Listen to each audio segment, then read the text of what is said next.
Nossa, você tá parecendo um zumbi na foto. Bom, então vamos lá, gente. Vamos falar sobre o nosso estudo aí de Atos 5. Novamente a gente vai fazer naquele esquema, tá? Procurar fazer uma conversa também, né? Tá? Porque é muito interessante. Ficou bacana da semana passada. Então vamos passar aqui rapidamente na nossa retrospectiva, tá? O capítulo 4 que a gente viu semana passada, então a gente viu a questão. Eu vou seguir o estudo também da Nazareno ali, tá? Da nossa igreja, que ficou um estudo muito bom, como eu falei semana passada. Então, no capítulo 4, né, a gente tem algumas demonstrações, que é a oposição que Pedro e João enfrentam. Isso é uma coisa bem natural que a gente vê na nossa vida cristã. A gente vai ter oposições por diversos motivos, diversas vezes, tá? A gente sempre vai encontrar isso. A igreja também crescendo, a gente vai acabar encontrando isso, tá? Falei, eu acho que no capítulo 2. No capítulo 2 eu comentei sobre isso, sobre a forma como a igreja foi crescendo e sempre números grandes, números maiores, e os motivos que levaram a esse crescimento, coisas que levam para a gente também refletir, ok? Também a gente viu a questão da oração, duas coisas que sempre foi muito importante ali, que a gente vai ver sempre muito importante: oração e a intimidade com o Espírito Santo. Então, nada do que aquelas pessoas faziam naquele devido momento, né? Nada do que aquelas pessoas faziam era movido por força de braço, era movido por intelecto, era movido pelo certificado, era movido por diploma. Não. O que aquelas pessoas faziam porque elas se moviam em oração. Se a gente voltar nos evangelhos, e isso é muito importante, muito interessante a gente observar, o próprio Senhor Jesus jamais ficou sem oração. Em todo tempo, em todo instante, a gente via que ele saía, ele ia para algum lugar mais longe, enfim, ele estava em oração o tempo todo. Então, o poder da oração é importantíssimo na nossa vida. Por quê? Porque se a gente começa também a partir do princípio de só querer resolver sem oração, a gente começa, evidentemente, cair no sentido de achar que a gente consegue fazer todas as coisas e resolver todas as coisas, tá? Então, é muito importante a oração. Já falamos sobre isso, mas eu gosto às vezes de pontuar para a gente poder ter essa informação e saber como é importante você estar conectado em oração, tá? Deixa o João que está tentando duas vezes, mas tudo bem, vamos lá. Tá? Então, aqui a gente vê aqui mais também, ainda ali no capítulo 4, tá? Mas já caminhando já para o 5, que houveram três formas ali de paralisar a igreja. A primeira foi por perseguição. Isso é uma coisa que a gente também vê ao longo da história, tá? Mas é interessante porque ao longo da história, conforme a igreja era perseguida, ela mais crescia, né? Parecia que a perseguição, parecia não, a perseguição fazia com que a igreja crescesse mais ainda. Então, essa sempre foi uma forma, algo que a igreja enfrentou, perseguição. Então, sempre teremos perseguição. Segunda forma, infiltração.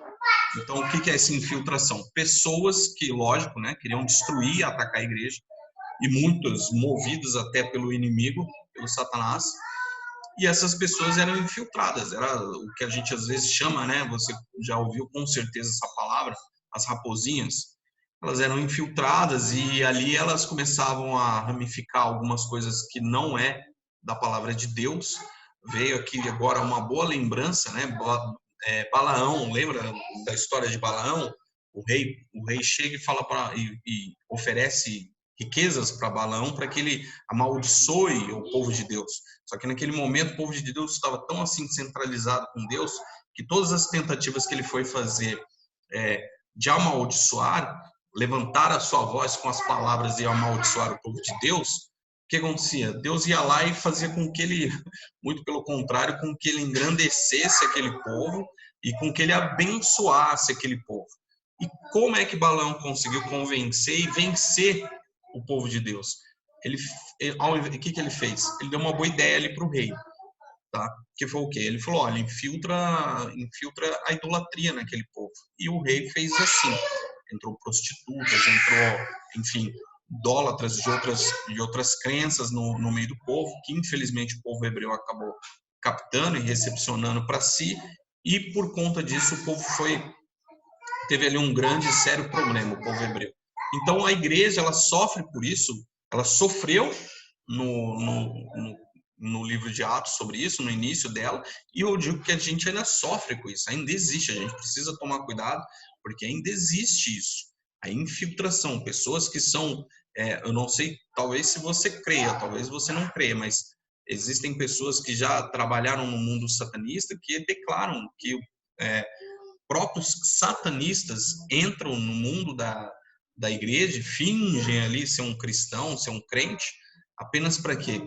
Apenas para que essas pessoas possam, enfim, tirar outras pessoas ali da verdade. Tá? Então a gente precisa ficar sempre muito atento com isso, com a infiltração. Não estou dizendo que, lógico, evidente, você tem que sair duvidando de todas as pessoas, mas a palavra nos diz, né? Pelo fruto o conhecereis. Então, ou seja, a gente precisa se relacionar com todas as pessoas que ali estão na igreja e ali você vai começar a vislumbrar e visualizar pelo fruto que aquela pessoa apresenta, qual é o caminho que ela está, em que posição que ela está. Por isso que é importante você ter um bom, para não dizer um ótimo, mas um bom conhecimento da palavra. Por quê? Porque coisas que a pessoa possa vir a te falar, né? É porque na palavra fala isso, porque vamos fazer assim, porque vamos fazer assado. Você vai conseguir pela palavra você vai conseguir observar e exortar aquela pessoa ou então entender que aquela pessoa não está falando algo sério ou algo correto. E isso vai te ajudar bastante, tá? Então, mais uma vez, isso é também uma das outras formas que nos mostram como é necessário a gente ter o conhecimento da palavra. Não precisamos ter um conhecimento profundo, ou melhor, eu digo que a gente precisa, mas no mínimo a gente tem que ter um bom conhecimento, para que a gente não caia em doutrinas humanas, para que a gente continue na sã doutrina, na verdade. E o terceiro ponto foi a distração. Então a igreja começou a receber distrações. E trazendo para o nosso tempo, isso a gente vai ver lá em Atos 6 a questão da distração, mas isso acontece, tá? A gente precisa também ficar muito focado nisso. Às vezes a gente é muito levado a ser distraído pelas coisas, pelo mundo, por coisas até mesmo dentro da igreja, mas que nos levam para longe da presença de Deus. Então a gente precisa ficar focado em todas essas coisas, por quê? Porque são coisas que nos levam para longe da verdade. E em tempos em que a gente está vivendo, não só nesses, mas os próximos que virão, a gente vai cada vez mais ter uma necessidade maior de estabelecer uma fé cristã. A nossa fé ela vem sendo sim atacada e bombardeada o tempo todo. Para quê? Para que a gente viva debaixo do quê? De doutrinas de homens. Para que a gente viva debaixo do quê? Debaixo da força do nosso braço, do nosso entendimento. E as pessoas tentam nos conduzir a isso. As pessoas não, o mundo tenta nos conduzir a isso. Tá? Então essas coisas são extremamente importantes. Alguém gostaria de falar sobre algum ponto aqui?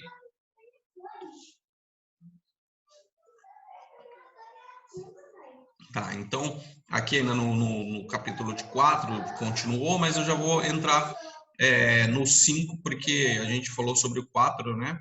Lá na semana passada. Então aqui a gente chega no capítulo 5, em Atos 5, do versículo 1 ao 11, que é a hipocrisia maligna na igreja. Então, como diz aí, o gesto desprendido de Barnabé, essa é uma parte muito interessante, porque no final do capítulo 4, o que acontece? No final do capítulo 4, a gente vê exatamente essa pessoa aí, Barnabé. O que ele faz?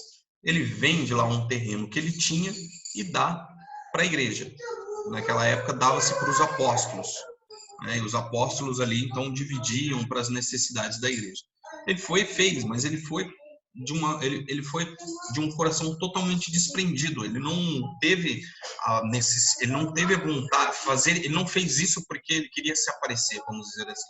Ele fez porque ele simplesmente viu, entendeu que aquilo era o correto dele fazer. Ele olhou e falou, olha, eu tenho aqui, a palavra não disse se estava sobrando, né? Mas vamos traduzir nesse sentido. Olha, eu tenho esse terreno e não preciso dele. Vou colocar nesse formato. Eu tenho esse terreno e não preciso dele. Então eu vou dar para a igreja, vou vender e vou pegar o que eu vendi e vou dar para a igreja, que aí ela vai dar para quem precisa. Então ele fez isso por conta do seu coração, e Deus conhecendo o coração dele, por isso que a palavra fala que foi um gesto muito, muito correto da parte dele. Porém, né, isso gerou, de certa forma, no Ananias e na Safira, o quê? A cobiça. Né? Eu não sei se a gente chegou a falar nos estudos, mas vamos lembrar. Em Tiago, no livro de Tiago, vai falar assim, que a cobiça gera o pecado. Olha só, o livro de Tiago vai falar que a cobiça gera o pecado. Uma outra história muito legal e muito interessante, e que também vai demonstrar isso, é a história de Acã. Se você for lá no livro de Josué, você vai ver essa história de Acã. O que acontece lá, o povo vence, né, derrota ali, nossa, esqueci agora, as muralhas de Jericó. Então, as muralhas de Jericó são derrubadas, o povo se engrandece e tudo mais, e aí eles vão para a próxima batalha, que teoricamente não, né? Era uma batalha com um exército muito menor, e eles perdem. E aí Josué fala, poxa, como é que eu ganhei de um exército enorme e perdi com um exército pequenininho? E aí é lógico, ele vai buscar em Deus. E aí Deus vai, até que se revela que em Acã existia um pecado. Acã havia roubado, porque se você se recordar, Deus falou, olha, de Jericó você não vai pegar nada, não vai ficar nada, tudo é meu. E Acã pegou. E quando Acã é descoberto, o que ele diz então? Ele usa algumas palavras interessantes. Ele usa assim, ó, eu vi, o que ele tinha visto? Ele tinha visto uma capa babilônica e alguns pesos, alguns ciclos de ouro.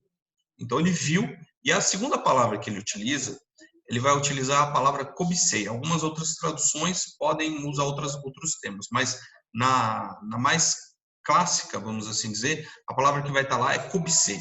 Ele vai falar assim, eu cobicei. Então esse é um ponto interessante a gente pensar, tá? O que aconteceu com com Ananias e Safira, foi algo muito igual. Eles cobiçaram a mesma honra que Barnabé teve.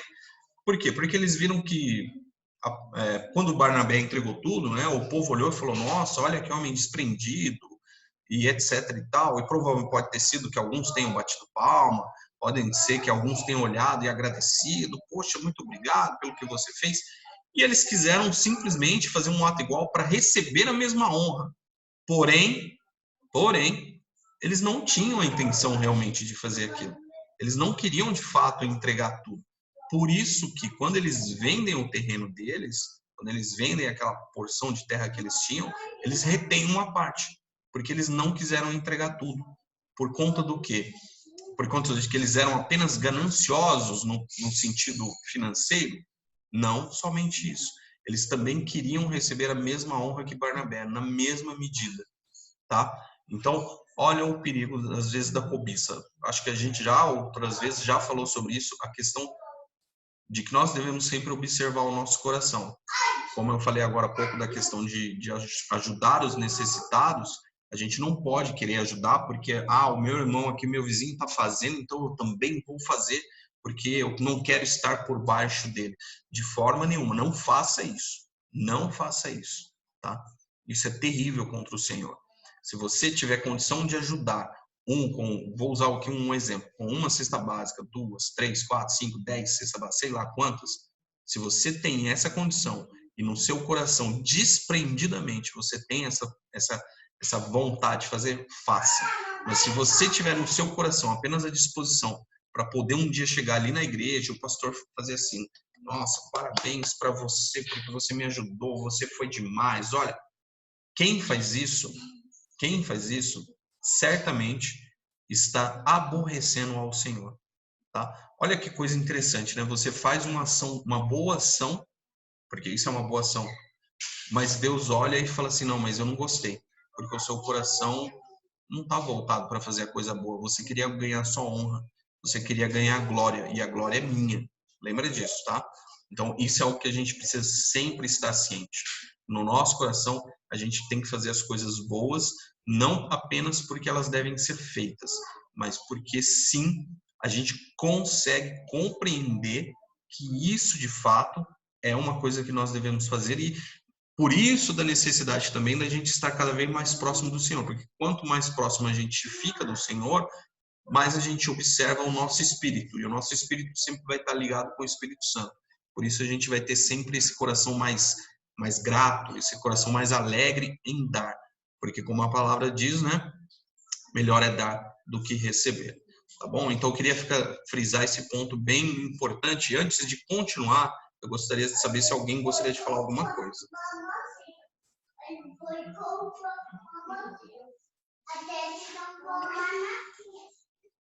Tá, então vamos lá. Ainda sobre esse ponto, você viu que eu estou querendo pegar nesse ponto do Barnabé, é legal, né? Um tempo atrás, até conversando aí com os rapazes, com alguns rapazes aí, eu toquei nesse ponto também, nesse tema. Porque o que acontece? A história é sabida, por isso que a gente não estou colocando para a gente ler. Né? Passado esse tempo, passado isso, o que acontece? Espírito Santo revela aos apóstolos, né, o que havia ocorrido. Olha que interessante, né? O Espírito Santo revelando aos apóstolos o que havia acontecido.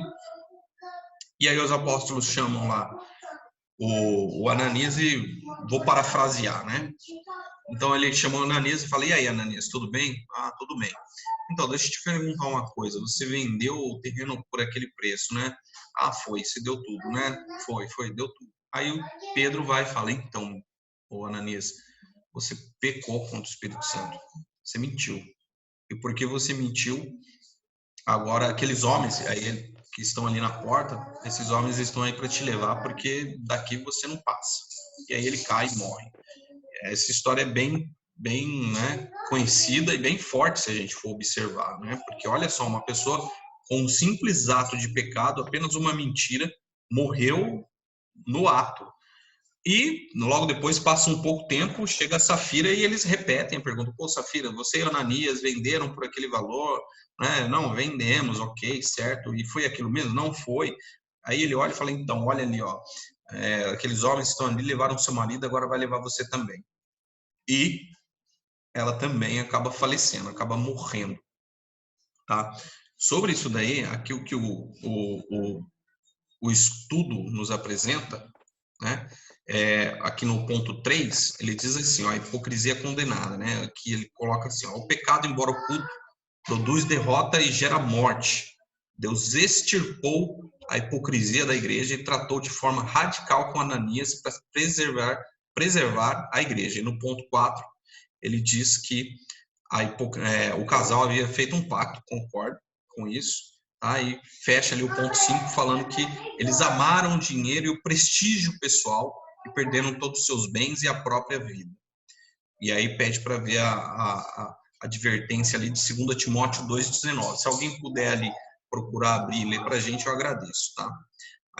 Enquanto procura, é interessante esse ponto, é interessantíssimo, e isso me chama muita atenção, porque aí a gente olha e fala assim, poxa vida, então, mas uma pessoa,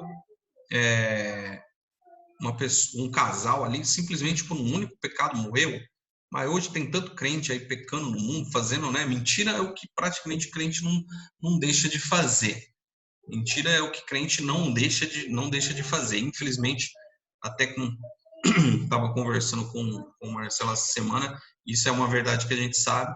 Tem gente que nem gosta de fazer negócio com crente, porque crente dá passa-perna, deixa de pagar, e etc. e tal, faz coisas erradas e continua vivo. Esses crentes não morreram, esses crentes não deixaram de morrer por conta disso. Então a gente para e pensa e fala assim, qual que é a diferença? Qual que é a diferença entre um casal que fez tal ato e morreu e a igreja dos nossos tempos atuais? Aí a gente, uma primeira pergunta, uma primeira resposta, você pode responder assim, é que aquele casal foi para ser um exemplo. Tá, mas então aí a minha resposta eu já respondo que isso não, para mim não cola, não seria o correto. Por quê? Porque Deus não usa pessoas para exemplo, Deus não faz isso, isso não é Deus, isso é coisa de nós, ser humano. Ser humano é que usa outras pessoas para dar exemplo. Deus não faria isso, né? Deus não é injusto, Deus é justo com todos. Então, a minha pergunta, antes de alguém ler aí 2 Timóteo 2,19, e para que alguém possa responder, se quiser responder, é por que com Ananias e Safira, Deus simplesmente por um único pecado, Deus os levou à morte? E por que hoje, com tanto crente aí, a gente não vê a mesma situação? Quem vai ler 2 Timóteo 2,19, antes da gente entrar nessa resposta? Jaime, pode ler, Jaime. É a Leives, tá? Vai, Leives, pode ler, então. Entretanto, o firme fundamento de Deus permanece, tendo este selo. O Senhor conhece os que e mais. Aparta-se da injustiça todo aquele que É isso aí, tá vendo? Então é a advertência que Deus não dá. Alguém que gostaria de falar sobre essa resposta do porquê da diferença? Pode falar. não sei, eu coloquei meu ponto de vista. Será que ele conseguia ver até o oculto das pessoas, para que as pessoas, a partir dali, tivessem temor a Deus realmente, em tudo que elas fossem fazendo escondido, pensando assim, vou fazer isso, Deus não vai ver? E ele mostrou ali para todos que Deus ele vê até no oculto. Alguém mais? Alguma outra resposta ou apenas a Leives?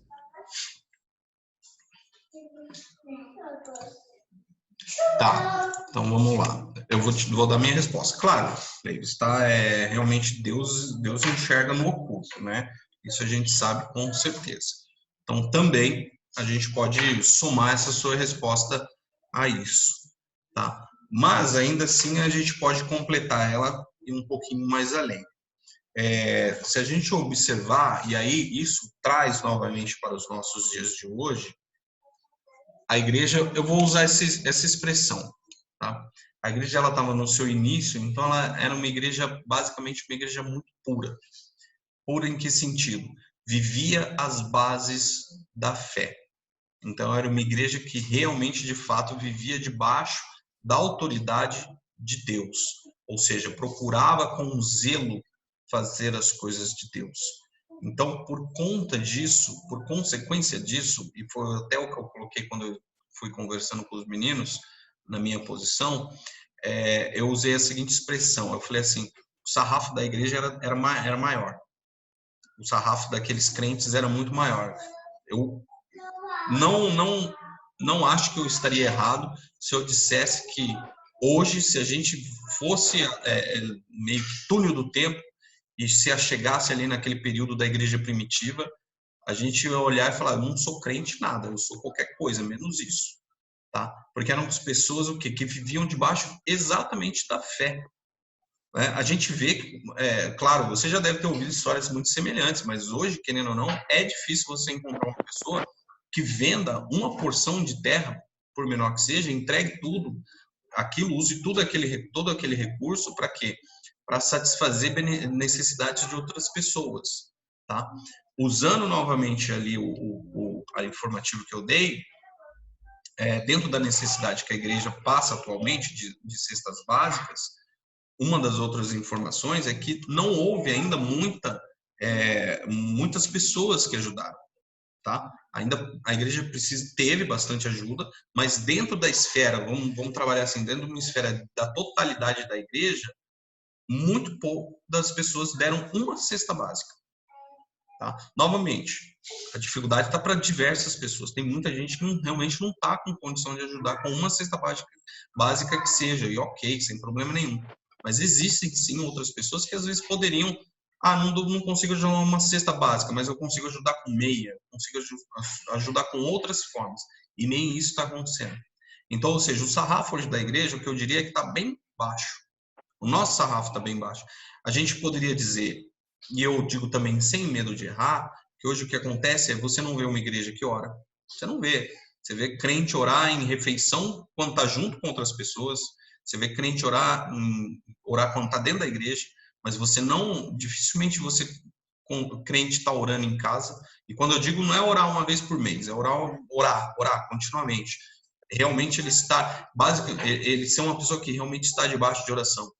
Você não vê mais crente conhecedor da palavra. O crente ultimamente conhece muita coisa, tá? Se você perguntar, eu sei que eu uso esse exemplo e às vezes as pessoas pensam, né, que por conta disso eu sou muito contrário. Não é isso, mas é o exemplo que vem na minha cabeça. Hoje, se você perguntar, tem muito crente que conhece muito de série da Netflix, do Amazon Prime, ou do YouTube, ou de onde quer que seja. Mas ele não conhece da Bíblia. Conhece muito de muitas coisas do mundo, mas não conhece de Bíblia.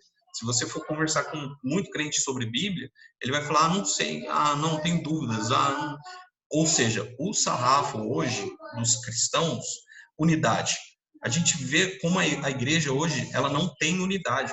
A verdade é essa, vamos ser franco, a gente está falando do nosso meio, tá? A gente está falando do nosso pacote. Então a gente vê a dificuldade que a igreja hoje tem. Obediência. Uma das coisas que a gente mais encontra dentro da igreja, vou aqui só para pegar energia, tá, gente? Uma das coisas que a gente mais vê hoje em dia, sabe o que é? Pessoas questionando a Bíblia. Você já parou para ver isso? E quando eu digo questionar, lógico, a Bíblia ela sempre tem que ser questionada. Você sempre tem que falar, poxa, por que a palavra está falando assim? Por que a palavra falou desse jeito? Por que isso? Por que aquilo? Você tem que questionar, mas para entender o que a Bíblia está te falando. O que eu estou dizendo que as pessoas hoje em dia, o crente está questionando muito a Bíblia, é basicamente, eu vou também usar um exemplo. Mas será que é tudo isso? Mas será que é assim? Mas será? Eu vou usar um caso aqui, eu não quero me estender nesse ponto, mas vamos lá, só porque eu lembrei também agora. Essa semana, pelo menos eu fiquei sabendo essa semana, um filho de uma irmã famosa, né, se revelou como homossexual, tá? E aí, o que aconteceu? Eu fiquei sabendo também que aí ele, num certo momento ali, com uma outra pessoa, a pessoa fez um questionamento sobre a questão da homossexualidade e foi fazendo algumas questões e tal. E dentro de uma dessas perguntas, uma das respostas dele, e eu até conversando com a Amanda, eu falei assim, Amanda, essa daí ele quebrou as pernas do cristão, né? Uma das respostas dele foi o seguinte, olha, que a menina perguntou sobre a questão do homossexualismo, né? Evidente, a pessoa lá. E aí ele respondeu, olha, eu não vejo a homossexualidade como uma coisa ruim para Deus, e eu vejo sim que, na verdade, o crente, o que ele tem qual que é a palavra mesmo? Eu vou usar perseguição, desculpa, tá? Ele fala, o crente, na verdade, persegue o homossexual, ele tem preconceito. Ele tem preconceito com a homossexualidade. Aí ele deu a resposta que quebrou a perna do cristão de hoje em dia. Ele falou, sabe por quê? Porque um crente hoje aceita o divórcio.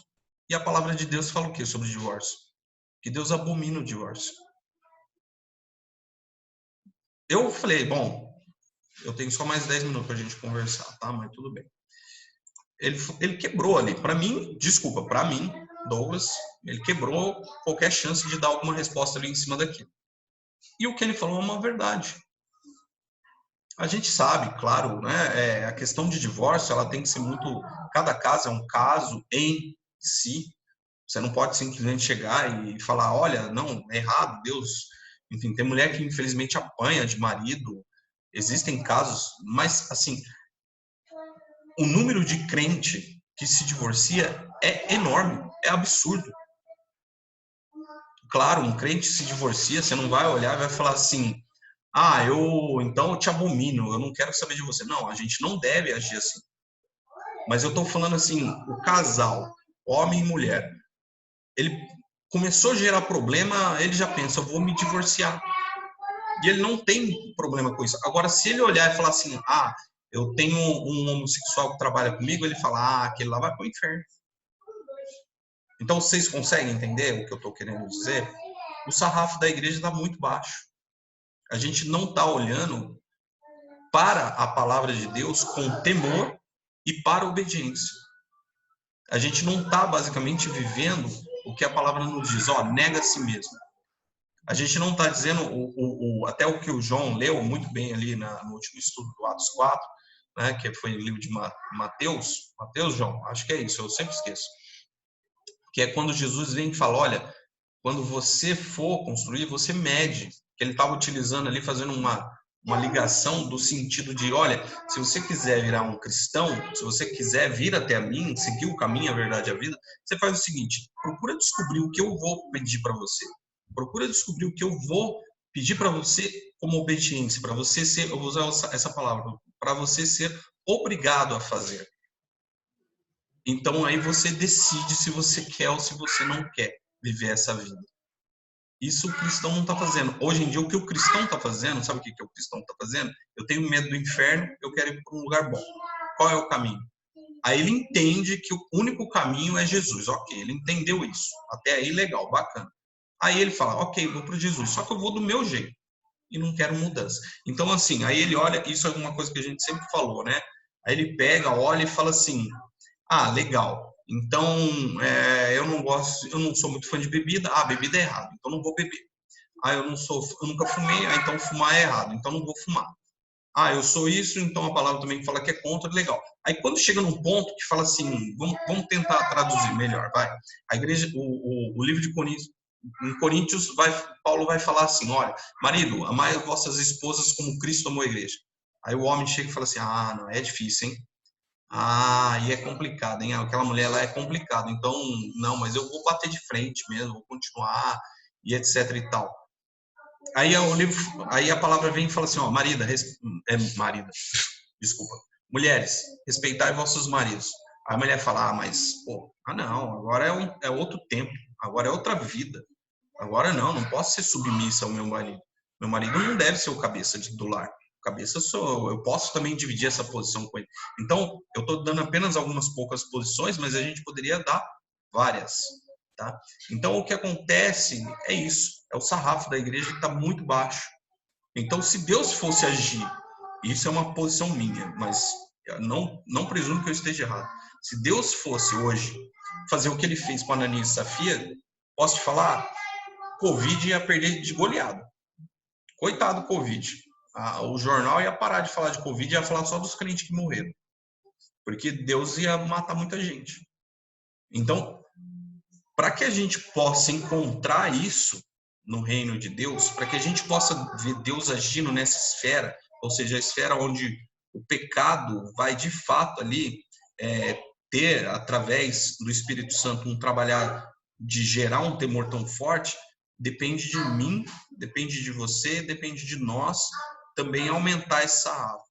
A partir do momento que a gente começar a aumentar esse sarrafo, aí a gente vai começar a ver a operação de Deus na nossa vida. Aí a gente vai começar a ver as raposinhas, sabe, fazendo o quê? Saindo fora da igreja. Eu creio que a igreja vai viver um novo avivamento.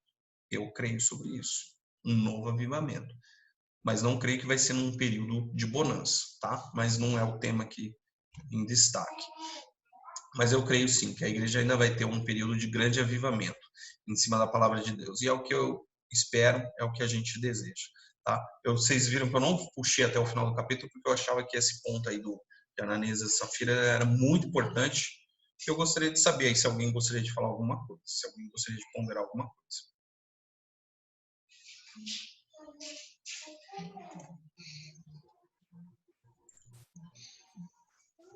Não? Então tá bom. Então, gente, muito obrigado, viu, por todo o tempo que vocês nos deram, ou melhor, me deram, né? Eu agradeço mesmo, de coração.